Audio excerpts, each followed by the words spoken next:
Boa tarde, galera. Sejam bem-vindos a mais uma aula de ciências.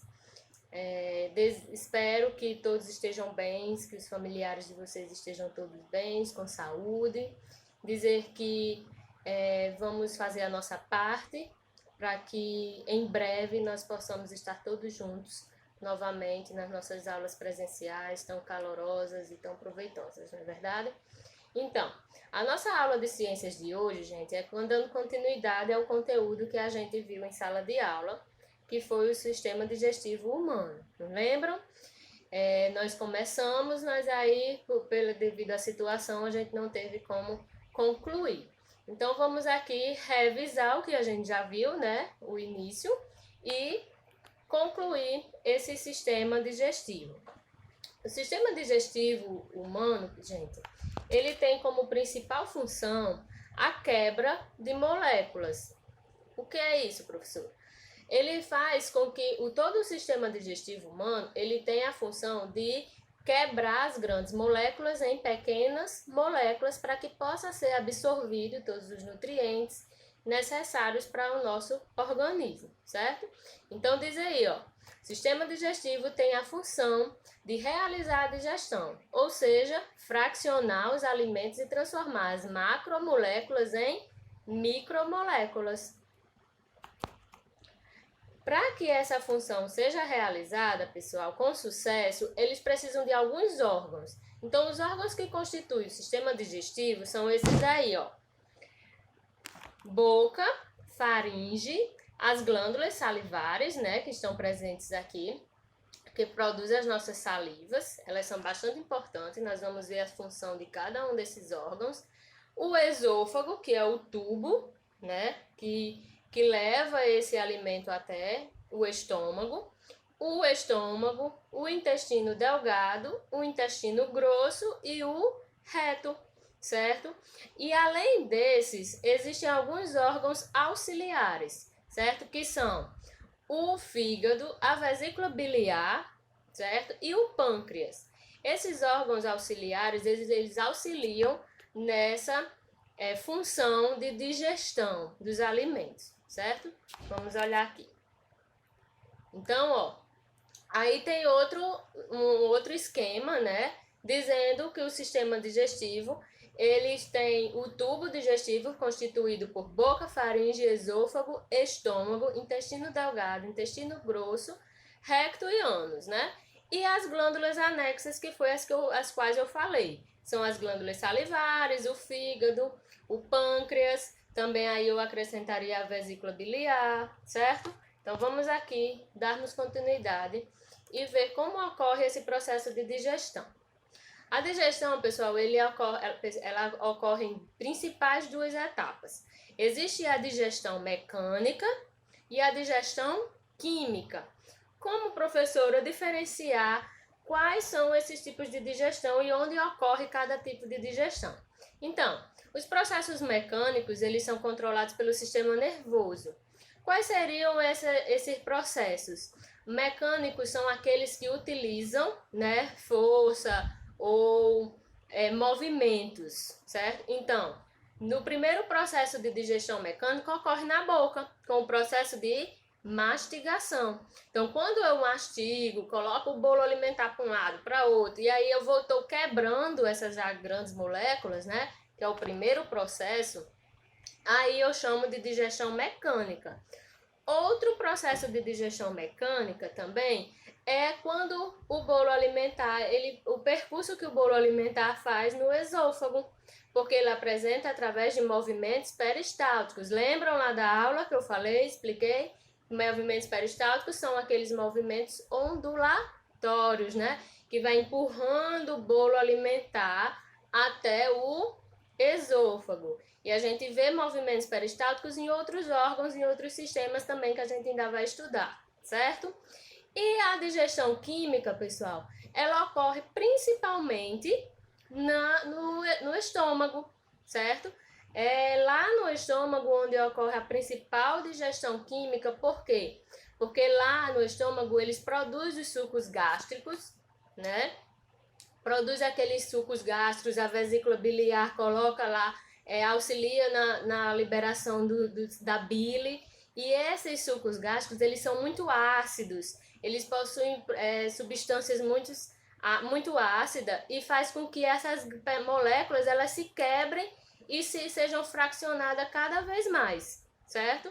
Então, através de reações químicas, devido ao suco gástrico, a bile, hormônios, né, do pâncreas. Então, todos essas substâncias químicas, elas para triturar esses alimentos, é chamado de digestão química. E esses processos químicos, eles dependem de estímulos do sistema, neurohormonal. Então, tanto quando o nosso organismo, quando a gente se alimenta, o nosso cérebro, ele entende que precisa produzir essas substâncias, essas enzimas, certo? Esses ácidos graxos e esses ácidos, né, para poder liberar no estômago lá, para poder ocorrer a quebra desses alimentos. Então, lembrem-se, o processo de digestão, né, no nosso sistema digestivo, ocorre em duas fases, na fase da digestão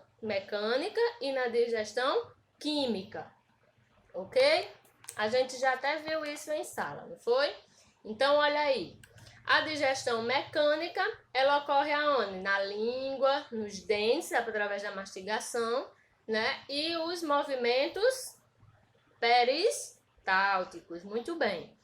E a digestão química é através dos sucos digestivos, que são, na sua maioria, encontrados lá no estômago. Beleza? Vamos lá.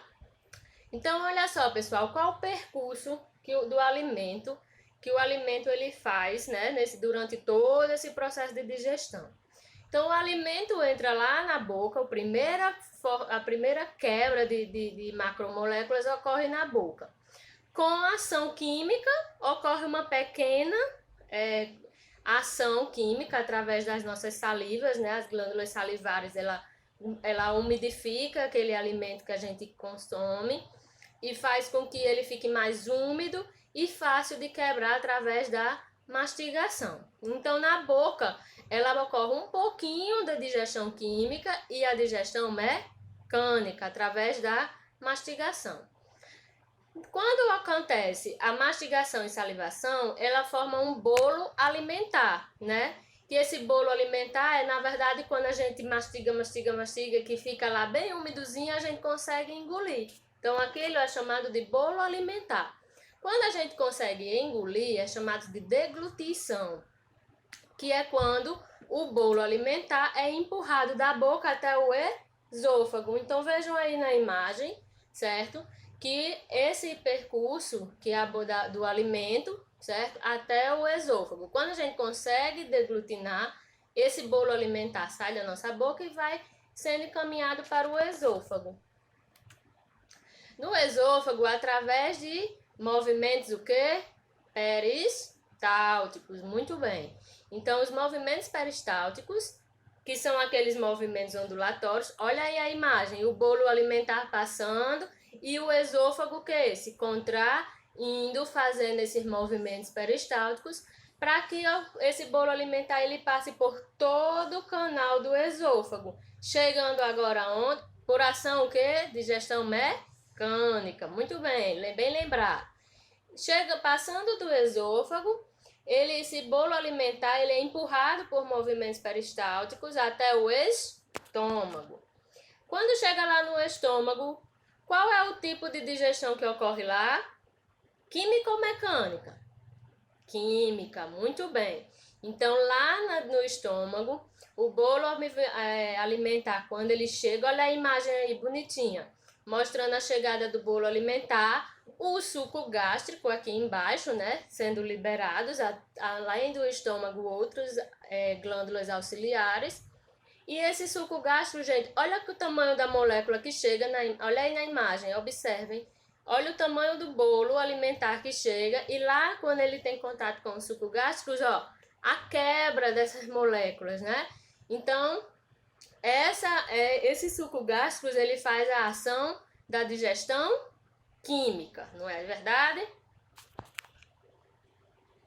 Quando ocorre todo esse processo, né, de quebra de alimentos, o máximo possível que o nosso organismo, o nosso estômago faz, com a ajuda das glândulas auxiliares, como o fígado, pâncreas, a vesícula biliar, do estômago passa esse bolo alimentar, ele passa para onde? Para o intestino delgado. Lembra qual é o intestino delgado, gente? É aquele bem compridão, né? Que pode ter quantos metros? Até 9, 12 metros. Olha só, é grande. Então, ele fica lá todo enroladinho, né? As nossas tripas, né? Assim.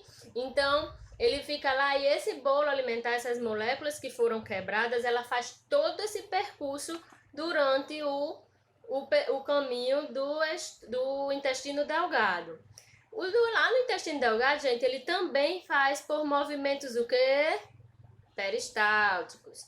Então, lá no intestino delgado, essas partículas, essas moléculas, elas são passadas e é lá no intestino delgado onde ocorre, sabe o quê? A maior absorção de nutrientes.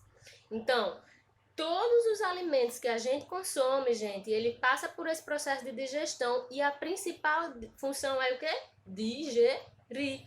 Então, lá no intestino delgado é onde ocorre a maior absorção de nutrientes. Então, todos os nutrientes que o nosso organismo precisa e que contém lá nos alimentos que a gente consumiu, eles são absorvidos no intestino delgado, certo?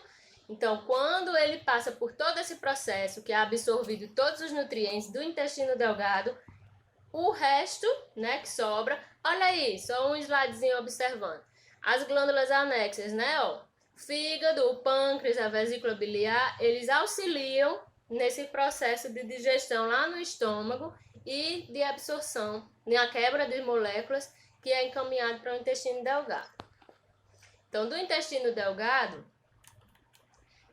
olha só aí a digestão química, que na boca ocorre a saliva, as enzimas digestivas, no estômago os sucos digestivos, né, e as enzimas, e no intestino delgado, olha só, o suco pancreático, o suco intestinal e algumas enzimas digestivas que tem uns nomezinhos aí para vocês, a gente não precisa se deter agora nesse primeiro momento com essas proteínas e enzimas digestivas, certo? Só mesmo a nível de esclarecimento. Depois a gente entra com mais detalhes.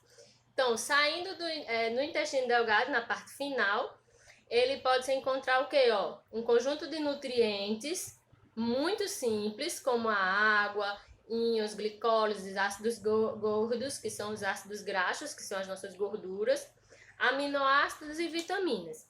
E há grandes moléculas não digeridas, como a celulose. A celulose, gente, são algumas proteínas, moléculas, que estão presentes geralmente em plantas, né? Então, assim, quando a gente consome de alguma verdura, alguma coisa, tem umas proteínas que a gente não consegue digerir.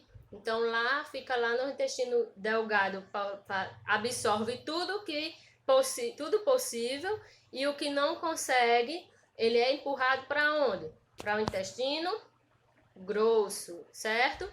Então, as substâncias não digeridas que passam para o intestino grosso e são misturadas com água. Por quê? Porque lá no intestino grosso é onde ocorre a maior absorção de água. E essa função de absorção de água, ela tem uma importância fundamental, certo? Então, ocorre a absorção de minerais e de grandes quantidades de água lá no intestino grosso, que é esse que mostra aí a figura. Ele é menor, mas ele cobre todo o intestino delgado. E você vê que eles têm uma camadazinha assim como tipo glóbulos, né? Montado na sua parede muscular. Então, esse também é para facilitar nos movimentos peristálticos. Lá no intestino grosso, pessoal, é onde ocorre a função, é onde ocorre a função de absorção de água e a formação das fezes. Então, tudo que não foi absorvido lá no intestino delgado, ele passa para o intestino grosso, né? Porque vai para ser descartado, para ser expelido do nosso organismo, e aí o intestino grosso ele absorve água para poder umidificar essas moléculas que não foram absorvidas lá no intestino delgado. Então, quando eles fazem todo esse processo, todo esse caminho, percurso do intestino grosso, ocorre a formação das fezes com a absorção de água para umidificar essas fezes para facilitar a saída, né? Então, aí tem como final no intestino grosso a eliminação das fezes, que é através do ânus, certo? Então, aí, gente, fica para vocês todo o percurso do sistema digestivo, né? E vou passar aqui uma listazinha de exercícios para vocês e espero que tenha contribuído para vocês compreender um pouquinho como o funcionamento do nosso sistema digestivo, certo? Tenham uma boa tarde, tenham bons estudos e beijo, até a próxima aula.